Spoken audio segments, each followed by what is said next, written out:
اور انشاءاللہ پھر اس کے بعد شاید صلاۃ و سلام ہوگا اور پھر منقبت ہوگی اور صلاۃ و سلام ہوگا پھر دعا ہوگی انشاءاللہ. سامنے دیکھا یاد رکھیے گا ایصال ثواب.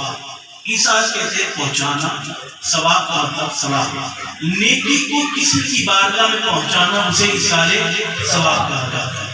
اب ذہن میں سوال یہ ہوتا ہے کہ لوگوں کو جمع کیا جاتا ہے، قرآن خوانی کی جاتی ہے، نبی کریم صلی اللہ علیہ وسلم کا ذکر خیر کیا جاتا ہے، نعت خوانی کی جاتی ہے، لوگوں کو بلایا جاتا ہے، تو کیا یہ عمل قرآن و حدیث سے جائز ہے؟ تو میں اتنی زیادہ اتنی زیادہ گہرائی میں نہیں جانا چاہتا ہوں. میں آپ کو سمجھانا بس یہ چاہ رہا ہوں کہ قرآن مجید قرآن حمید کی تلاوت ابھی یہاں بیٹھ کر ہو رہی ہے، تو کیا جائز ہے؟ بولے نا جائز. آپ مسجد میں بیٹھ کے قرآن کی تلاوت کریں، جائز ہے. آپ ابو شان میں کھڑے ہو کر قرآن کی تلاوت کریں، جائز ہے. جب قرآن کی تلاوت ہر مقام پر جائز ہے. کہاں ناجائز ہے؟ ناپاکی کی جگہ پر ناجائز ہے. کہاں ناجائز ہے؟ جہاں پر ناپاکی ہو وہاں قرآن کی تلاوت کرنا ناجائز ہے، لیکن جہاں پاکی ہو وہاں پر قرآن کی تلاوت کرنا جائز ہے. اب دوسری شے ہے کہ حضور کی شان، حضور کی نعت، حضور کا ذکر خیر، حضور اکرم صلی اللہ علیہ وسلم کے معجزات، آپ کی عظمت، آپ کی رفعت، چاہے مسجد میں بیان کی جائے جب بھی جائز، چاہے گھر میں بیان کی جائے تب بھی جائز، چاہے روڈ پہ بیان کی جائے تب بھی جائز، چاہے قبرستان میں بیان کی جائے تب بھی جائز.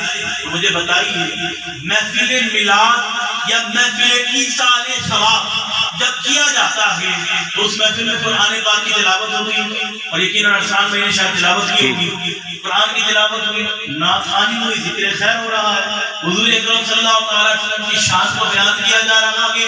اگر حضور کی شان کو بیان کرنا ناجائز اور حرام کام ہوتا تو وہ مسجد میں بھی ہوتا، یہاں بھی ہوتا، یہاں سے باہر بھی ہوتا، لیکن ہم یہ کام کر رہے ہیں گویا کہ ہم ناجائز اور حرام کام نہیں کر رہے بلکہ اللہ کو راضی کرنے کا کام کر رہے ہیں.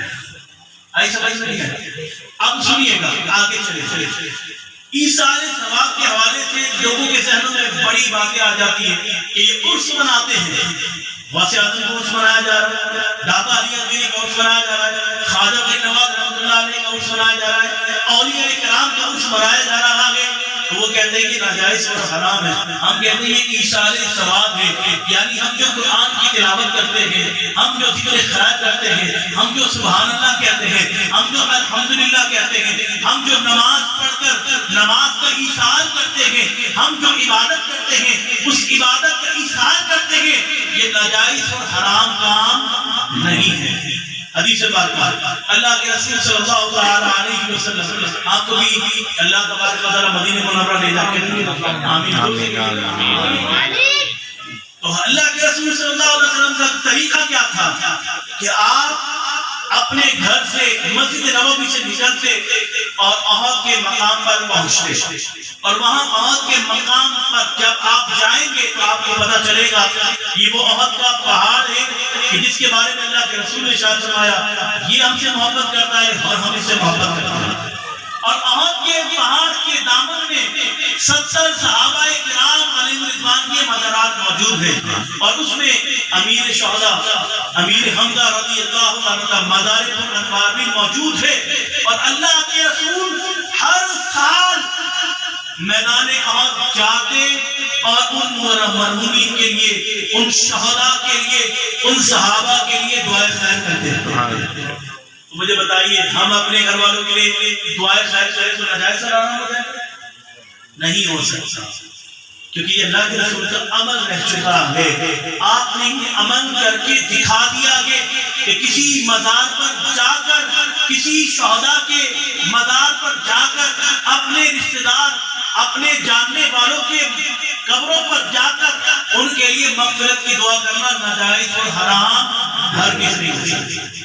دوسری حدیث اللہ کے رسول صلی اللہ علیہ وسلم نے ارشاد فرمایا کہ جب بندہ مومن اس دنیا سے چلا جاتا ہے، اس کے گھر والے اسے قبر میں داخل کرنے کے بعد مٹی ڈال کر واپس آ رہے ہوتے ہیں، تو وہ مردہ اپنے رشتہ داروں کا انتظار کر رہا ہوتا ہے، یہاں تک کہ ان کے پیروں کی آہٹ یعنی ان کی چکروں کی آواز بھی سن لیتا ہے اور وہ انتظار کر رہا ہوتا ہے. جس طرح ڈوبتے ہوئے کو تنکے کی سہارے کی ضرورت ہوتی ہے، اس طرح قبر کے اس مردے کو اپنے رشتہ داروں کی طرف سے ایصال ثواب کی ضرورت ہوتی ہے، اور وہ انتظار کرتا ہے کہ کبھی میرا بھائی، میرا رشتہ دار، میرے بیٹے، میری بیٹیاں، میرے گھر والے کب میرے لیے دعائے مغفرت کریں اور وہ دعائے مغفرت میرے پاس پہنچ جائے. آپ اندازہ کریں. تیسری حدیث اللہ کے رسول نے ارشاد فرمایا، نبی کریم صلی اللہ علیہ وسلم نے ارشاد فرمایا میری امت امت مغفرہ ہے. صحابہ نے پوچھا یا رسول اللہ امت مغفرہ سے مراد کیا ہے؟ اللہ کے رسول نے ارشاد فرمایا صحابہ جب میری امت اس دنیا سے جائے گی، قبر میں جب جائے گی تو اس کے ساتھ اعمال خراب بھی ہوں گے، اچھے بھی ہوں گے. وہ گناہ لے کر اس دنیا سے جائے گا، لیکن جب قیامت کے دن اسے اٹھایا جائے گا تو اللہ تبارک و تعالیٰ اس کے سارے گناہوں کو معاف کر دے گا. صحابہ نے پوچھا یا رسول اللہ یہ کیسے ممکن ہے کہ ایک شخص قبر میں گناہ لے کر جائے اور جب اسے قبر سے نکالا جائے تو سارے گناہ معاف ہو جائیں؟ تو اللہ کے رسول صلی اللہ علیہ وسلم نے ارشاد فرمایا میرے صحابہ اس کے مرنے کے بعد اس کے رشتہ دار، اس کے دوست احباب، اس کی بیٹیاں، اس کے گھر والے، اس کے تمام دوست اس کے لیے دعائیں مغفرت کرتے ہیں. اللہ تبارک و تعالیٰ اس کے سبب اس کی مغفرت فرما دیتا ہے. تیسری حدیث سے بات، چوتھی حدیث سے بات اللہ کے رسول صلی اللہ علیہ وسلم نے ارشاد اور نبی کریم صلی اللہ علیہ وسلم کے ارشاد فرماتے ہیں بندہ مومن جب اس دنیا سے چلا جاتا ہے تو سارے اعمال منقطع ہو جاتے ہیں. سارے اعمال جب تک آپ زندہ ہیں آپ پر نماز فرض ہے، جب تک آپ زندہ ہیں آپ کے پاس مال و زکات آپ پر فرض ہے، جب تک آپ زندہ ہیں استطاعت رکھ سکتے ہیں حج آپ پر فرض ہے، جب تک آپ زندہ ہیں ماہ رمضان کے روزے آ جائیں تو آپ کو روزے رکھنا آپ پر فرض ہے. لیکن آپ اس دنیا سے چلے جائیں، قبر میں چلے جائیں تو قبر میں جانے کے بعد نمازیں ختم، عبادتیں ختم، آپ زکات نہیں دے سکتے، آپ حج نہیں کر سکتے، آپ کوئی نیک عمل نہیں کر سکتے. بلکہ بعض روایتوں میں یہ آیا ہے کہ جب بندہ کی روح قبض کی جا رہی ہوتی ہے اور قبض کر لی جائے اس کے بعد وہ اللہ کی بارگاہ میں التجا کرتا ہے مالک و مولا مجھے ایک مرتبہ سبحان اللہ کہنے کا موقع مل جائے. کتنا سبحان اللہ، اتنا بھی موقع نہیں ملتا. اعمال منقطع ہو جاتے ہیں، لیکن اللہ کے رسول نے فرمایا تین چیزیں ایسی ہیں جو مرنے کے بعد بھی جاری و ساری رہی ہیں. پہلی چیز اللہ کے رسول نے فرمایا اگر وہ شخص علم نافع چھوڑ جائے، علم نافع کے حوالے سے یا تو قرآن کی تعلیم چھوڑ جائے، کسی کو حافظ قرآن بنا جائے، کسی کو عالم بنا جائے، کسی کو نماز کا طریقہ سکھا جائے، کسی کو عبادت کا طریقہ سکھا جائے، کسی کو مسائل سمجھ جا کر چلا جائے، جب تک لوگ اس پر عمل کرتے رہیں گے اس کے ثواب اس کو ملتا ہے. اگر وہ کوئی دینی کتاب لکھ گیا، وہ کتاب جب تک لوگ پڑھتے رہیں گے اپنے اعمال درست کرتے رہیں گے اس کا ثواب اس کو ملتا رہے گا. اور یہاں ایک اور اگر کوئی شخص ہنر مند ہے، وہ کوئی مکینک ہے یا کوئی الیکٹریشن ہے یا کوئی اور اسے ہنر آتا ہے وہ کسی کو سکھا کر چلا جاتا ہے کیونکہ وہ رزق حلال کما سکے اور وہ رزق حلال کماتا ہے اس کا بھی ثواب اسے ملتا رہتا ہے.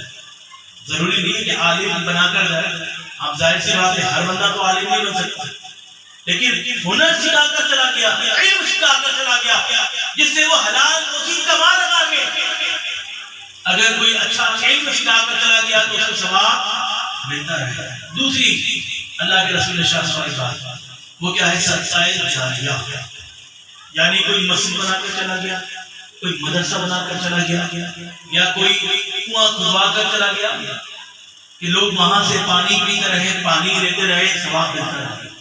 صدقہ جاریہ.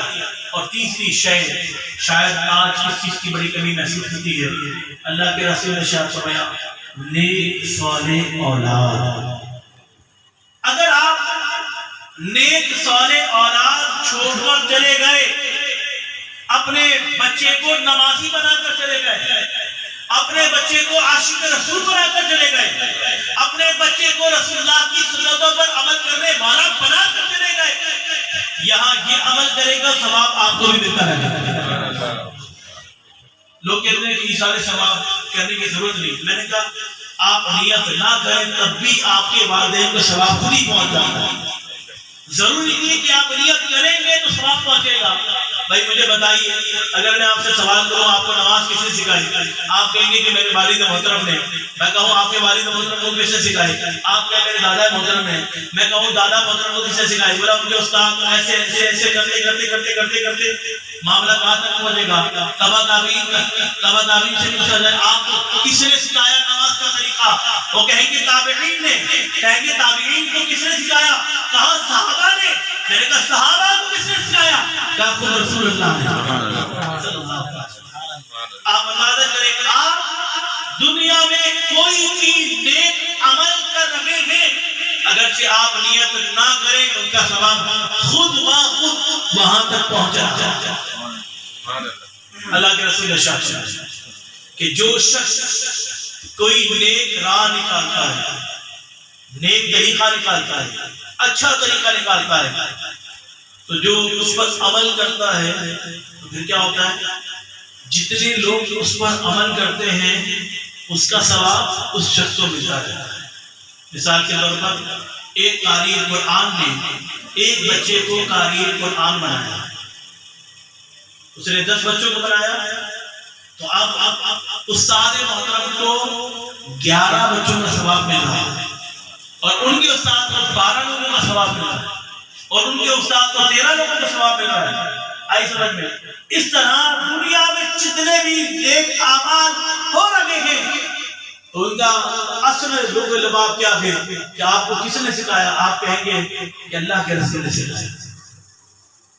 جب اللہ کے رسول نے سکھایا تو گویا کہ آپ جتنے نیک عمل کر رہے ہیں ان کا ثواب خود بخود اللہ کے رسول کی بارگاہ میں پہنچتا ہے. یاد رکھیے گا ایصال ثواب کوئی حرام کام نہیں ہے, ناجائز کام نہیں ہے. اور پھر اپنی والدہ کے لیے صدقہ کرنا, اپنے والدین کے لیے ایصال کرنا. وہ والدین جن کے بارے میں اللہ کے رسول نے فرمایا کہ خاک آلودہ ہو جائے اس کی ناک, وہ خاک آلودہ ہو جائے. صحابہ نے پوچھا کون کیا حاصل ہے, کہا جو اپنے بڑے ماں باپ کو پائے اور پانے کے بعد ان کی خدمت کر کے جنت حاصل نہ کر سکے. ایک صحابی آیا کہ یا رسول اللہ صلی اللہ علیہ وسلم مجھ پر سب سے زیادہ کس کا حق ہے, تو اللہ کے رسول نے ارشاد فرمایا امک کا, تیری والدہ پر سب سے زیادہ, تیری والدہ سب سے زیادہ. پھر صحابی نے پوچھا یا رسول اللہ اس کے بعد, کہا تیری والدہ کا. پھر پوچھا یا رسول اللہ, پھر اس کے بعد کہا تیری والدہ کا. پھر اس کے بعد پوچھا تو اللہ کے رسول نے فرمایا تیرے والد کا.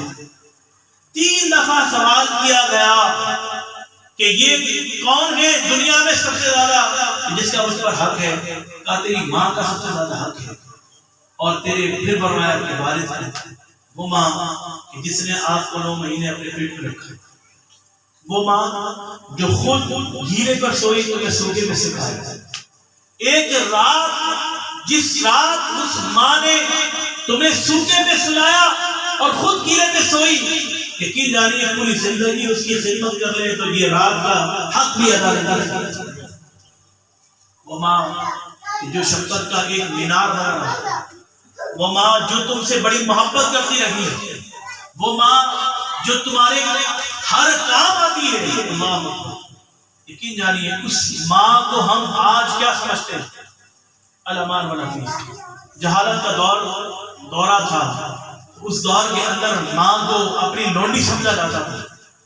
باپ مر جائے تو باپ بیٹا یہ سمجھتا تھا ماں نہیں ہے بلکہ یہ لونڈی چھوڑ کر چلا گیا تھا, تو وہ اس کو غلام سمجھتا تھا.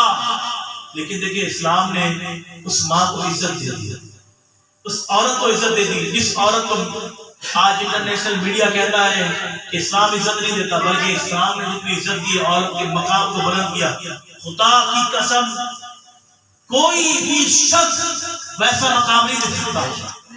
اللہ کے رسول نے ارشاد فرمایا کہ یہ جو جنت جس کے تم متلاشی ہو, تم چاہتے ہو جنت مل جائے, اللہ نے وہ جنت تمہاری ماں کے قدموں کے نیچے رکھی. یہی وہ عورت ہے کہ جو بیٹی بھی ہے، کسی کی بیٹی بھی نا، کسی کی ماں بھی ہے، کسی کی بہن بھی ہے، یہ مقام کس نے دیا؟ اللہ کے رسول نے دیا۔ اور اللہ کے رسول نے بتا دیا کہ یہ جو عورت ہے اس کے مقام کا عالم کیا آگے کہ جب آپ کی شہزادی خاتون جنت فاطمہ رضی اللہ تعالی عنہا تشریف لاتی تو اللہ کے رسول ان کے لیے کھڑے ہو جاتے ہیں۔ اللہ کے رسول نے بتا دیا کہ بیٹیوں سے کس قدر محبت ہے۔ آپ اندازہ کیجئے، یہ ہے اسلام جو سکھا رہا ہے۔ اور قرآن مجید فرقان حمید میں اللہ نے واضح طور پر فرما دیا انہیں اف تک نہ کہو۔ اف بھئی آپ کام سے تھکے آ رہے آئے، گھر کے اندر آ کے بیٹھے، ماں کہتے کہ یہ کام کر دو، والد کہتے بیٹا یہ ذرا کام کر دو، یہ بھی کہو ابو میں تمہارا یہ کام کروں، ابھی تھک کر آ گیا، یہ تک نہ کہو اف۔ اور عربی میں اف سب سے چھوٹا لفظ ہے کہ اف تک نہ کہو۔ یاد رکھیے گا دنیا کا یہ اصول رہا جیسی کرنی ویسی۔ آج آپ اگر آم کے بیج بوئیں گے، آم کی بھٹیاں بوئیں گے تو آم ہی نکلے گا۔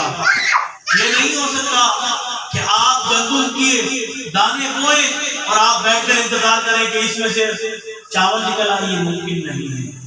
اگر آج اپنے والدین کا احترام کریں گے، آج اپنے والدین کے ساتھ شفقت کے ساتھ پیش آئیں گے، اپنے والدین سے محبت کا اظہار کریں گے تو کل آنے والی نسلیں بھی آپ سے محبت کا اظہار کریں گے۔ ورنہ یہ دنیا ہے جیسی کرنی ویسی بننی۔ ہم نے اپنی آنکھوں سے دیکھا، میں نے جو اپنی آنکھوں سے دیکھا، جو تجربہ کیا، ہمارے علاقے میں ایک صاحب رہتے تھے، انہوں نے اپنی بڑی والدہ کو مار مار کے گھر سے نکالا، مار کے گھر سے نکالا، لڑائی جھگڑا ہو گیا، کسی بات کا بھی ہوا، لڑائی جھگڑا ہوا، ماں کو مارا،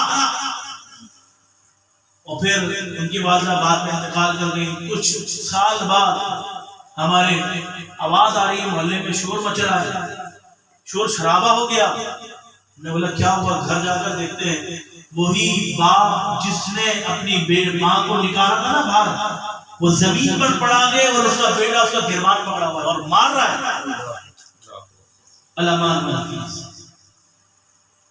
جیسی کرنی ویسی کرنی، یہ دنیا کا اصول ہے، مقافات عمل ہونا ہے۔ اگر آپ یہ سمجھتے ہیں کہ ہم اپنے ماں باپ کے ساتھ اگر بدتمیزی کر رہے ہیں تو ہماری اولاد ہمارے ساتھ تمیز کرے گی، یہ ممکن نہیں ہے، کیونکہ جو دیکھتی ہے اولاد وہی کرتی ہے۔ آپ ہمارے والدین کے ساتھ، جن کے والدین حیات ہیں، ایسی نعمت خدا کی قسم یہ دوبارہ نہیں آنے والی۔ بچے دوبارہ پیدا ہو جائیں گے، بیویاں دوسری بھی آ جائیں گی، لیکن یہ جو رشتے ہیں نا ماں باپ کے، یہ کبھی دوبارہ نہیں آنے والے۔ یہ بہن بھائیوں کے رشتے دوبارہ نہیں آنے والے، یہ دوبارہ نہیں ملنے والے، یہ محبت یہ شفقت دوبارہ نہیں ملنے والی۔ ان سے پوچھیں جن کے ماں باپ اس دنیا سے چلے گئے۔ یقین جانیے ماں اس دنیا سے چلی جاتی ہے، باپ اس دنیا سے چلا جاتا ہے، ایک لمحہ انسان کا ہمیشہ رہتا ہے، سوچتا ہے کہ یار میری عمر نکل جائے، بڑا ہو جائے، خود بڑا ہو جائے، لیکن ماں کی شفقت تب بھی یاد رہتی ہے، باپ کی شفقت تب بھی یاد رہتی ہے۔ یار میرے والد مجھے ایسی شفقت کیا کرتے تھے، ایسی محبت کیا کرتے تھے۔ آج آپ ڈیلیور کریں، اپنے ماں باپ کے ساتھ اچھا کریں۔ ہم یہ اسلام ہے نا، ہمارا دین سکھاتا ہے ماں باپ کی تعظیم اور توقیر، ان کے ہاتھوں کو چومیں، ان کے پیروں کو چومیں۔ ہم سوچتے ہیں کہ ہم یہ کیوں کریں گے؟ یاد رکھیے گا اللہ کے رسول نے واضح طور پر بتا دیا کہ یہ تمہاری جنت ہے اور یہی تمہاری دوزخ ہے۔ اگر تم نے ان کی خدمت کر لی صحیح معنوں میں، لیکن ان کا حق تو کبھی ادا نہیں ہو سکتا۔ اگر آپ اپنی والدہ یا والد کو کاندھے میں بٹھا کر حج بھی کرا دینا تو ایک دن کا حق بھی ادا نہیں کر سکتے۔ دودھ کی بات تو دودھ کی ہے، وہ خون جو تم نے ماں کے پیٹ میں لے کر پیا ہے نا، اس کی بات تو الگ ہی ہے۔ تو آپ اندازہ کریں کہ اگر آپ ان ماں باپ کے ساتھ اچھا کریں گے، سلوک کریں گے تو آپ کے ساتھ بھی اچھا ہوگا۔ آج اگر آپ کے ماں باپ زندہ ہیں تو ان کے قدموں کو چومیں، ان کے ہاتھوں کو چومیں۔ یہ اللہ کی ایسی نعمتیں ہیں کہ یہ نعمتیں جب چلی جاتی ہیں دوبارہ واپس آنے والی نہیں۔ اور اگر نہیں ہے تو ان کے لیے دعائیں مغفرت کریں، ان کے لیے بار بار دعائیں کریں. یقین جانیے وہ ہر وقت تمہارے دعاؤں میں یاد رکھتے ہیں. بظاہر تمہاری آنکھوں میں نہیں ہے حضرات، یہ موجود ہے. علماء نے لکھا کہ شب جمعہ اللہ تبارک و تعالی روحوں کو طاقت دیتا ہے اور وہ روحیں اپنے گھروں میں واپس پلٹ کر آتی ہیں اور اپنے بچوں کو دیکھتی ہیں، اپنے گھر والوں کو دیکھتی ہیں. اگر گھر والے خوش ہوتے ہیں تو خوش ہو کر واپس آتی ہیں، اور اگر گھر والے ناراض ہو رہے ہوتے ہیں، آپس میں لڑنے جھگڑے ہوتے ہیں، تو وہ روحیں غم زدہ ہو کر واپس چلی جاتی ہیں. تو اپنی روحوں کو، اپنی والدین کی روحوں کو آپ درد نہ دیجیے، بلکہ محبت کا اظہار کیجیے، ساتھ رہیے. اور ان ماں باپ نے جو آپ کو سکھا دیا ہے اس بات کو اپنے ساتھ لے کر چلیے. یقین جانیے آپ یہاں پر اپنے ماں باپ کے ساتھ محبت کریں گے اور محبت کا اظہار کریں گے. اللہ تو وہ ہے جو ایک ماں نہیں 70 ماؤں سے زیادہ محبت کرنے والا ہے. ایک روایت میں آتا ہے اللہ کے رسول نے شاہ فرمایا ایک عورت اپنے بچے کو لے کر نکلی، اس کی گود میں بچہ تھا. اللہ کے رسول نے پوچھا صحابہ یہ بتاؤ کیا یہ عورت کبھی اپنے بچے کو آگ میں ڈال سکتی ہے؟ ایسی بات ہے. صحابہ نے کہا یا رسول اللہ یہ ممکن نہیں ہے، یہ عورت ہے، اس کے دل میں محبت ہے اپنے بچے کی، یہ کبھی بھی اپنے بچے کو آگ میں نہیں ڈال سکتی. اللہ کے رسول نے شاہ فرمایا صحابہ یہ تو دنیا کی ماں ہے اور اللہ نے اپنی محبت کا صرف تھوڑا سا قطرہ سے دیا ہے، تو یہ اپنے بچے کو آگ میں نہیں جلانا چاہتی. اللہ تو 70 ماؤں سے زیادہ محبت کرنے والا ہے. وہ رحمان ہے، وہ رحیم ہے، وہ ستار ہے، وہ غفار ہے، وہ گناہوں کو بخشنے والا ہے، وہ خطاؤں کو بخشنے والا ہے، وہ تمہاری خطاؤں کو بخش دے گا. تم ذرا اس کی بارگاہ میں آؤ، اس کی بارگاہ میں سجدہ ریز ہو جاؤ. والدین سے نافرمانی ہوئی توبہ کرو، والدین کو ناراض کیا ان کو راضی کر لو، کیونکہ اللہ کے رسول نے شاہ فرمایا باپ ناراض ہے تو رب بھی ناراض ہے. آپ اللہ کو راضی کرنے کے لیے سجدے کرتے رہے اور ابا آپ کے ناراض بچے گھر کے اندر، یاد رکھیے گا رب راضی نہیں ہوگا، اللہ راضی نہیں ہوگا، وہ نمازیں بھی آپ کے کام نہیں آئیں گی، کیونکہ اللہ راضی تب ہی ہوگا جب آپ کے والد راضی ہوگا. آج جن کے والدین حیات ہیں تو اپنے والدین کے قدموں پہ دیکھو، توبہ کر لیں. اور میں نہیں کہتا، اللہ کے رسول کتنا بڑا گناہ کیا ہو، گناہ کے انبار لگا دیے ہو، اتنے گناہ کر لیے ہو کہ دنیا کو گناہوں سے بھر دیا ہو، اعمال میں بہت گناہ ہو، لیکن اللہ کی بارگاہ میں رجوع کر لو، توبہ کر لو. پھر کیا ہوگا؟ اللہ کے رسول فرماتے ہیں جب کوئی سچے دل سے اللہ کی بارگاہ میں توبہ اور استغفار کرتا ہے، جو سچے دل سے اللہ کی بارگاہ میں رجوع کر لیتا ہے، جو سچے دل سے اللہ کی بارگاہ میں آ جاتا ہے، اللہ اسے ایسا کر دے گا جیسے کبھی اس نے گناہ کیا ہی نہیں. اس کی رحمت بہت وسیع ہے، اس کی رحمت اس کے غضب پر غالب ہے. یقین جانیے اس کی بارگاہ میں آ جائیں، توبہ اور استغفار کر لیں، اس کی بارگاہ میں سجدہ ریز ہو جائیں. خدا کی قسم دنیا بھی سمجھ جائے گی، آخرت بھی سمجھ جائے گی. اللہ تبارک و تعالی ہمیں صحیح معنوں میں دین اسلام کو سمجھنے کی توفیق عطا فرمائے اور نبی کریم صلی اللہ علیہ وسلم کی سنت کے مطابق زندگی بسر کرنے کی توفیق عطا فرمائے.